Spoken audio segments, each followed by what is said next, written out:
నల్గొండ జిల్లా దేవరకొండ మండలం కొండ భీమనపల్లి గ్రామ శివారులో ఉన్న బీసీ బాలుర గురుకుల పాఠశాలలో నిద్రిస్తున్న విద్యార్థులపై ఎలుకలు దాడి చేశాయి. దీంతో 13 మంది గాయపడ్డారు. పాఠశాల అపరిశుభ్రంగా ఉండడం వల్లే ఎలుకలు ఎక్కువగా చేరుతున్నాయని విద్యార్థులు తెలుపుతున్నారు.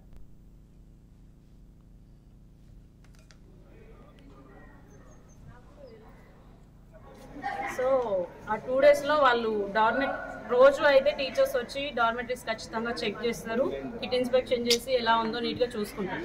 2 days టీచర్స్ ఉండరు, డ్యూటీ టీచర్స్ మాత్రమే 2 డ్యూటీ టీచర్స్ ఉంటారు, 4 డ్యూటీ టీచర్స్ ఉంటారు.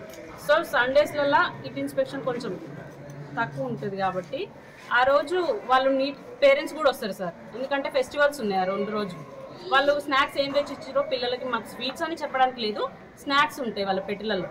ఆ స్నాక్స్ కోసము వాళ్ళు నైట్ పడుకున్న తర్వాతనే, మెలకుగా ఉన్నప్పుడు ఏం కాదు, పడుకున్న తర్వాతనే పిల్లలకి వాళ్ళు వరుసగా పడుకుంటారు బెడ్స్ పైన.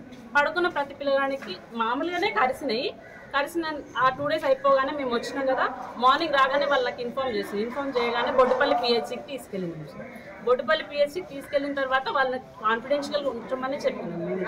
కాకపోతే వాళ్ళు ఎలా లీక్ చేసిరో ఆ విషయం మాకైతే తెలియదు సార్.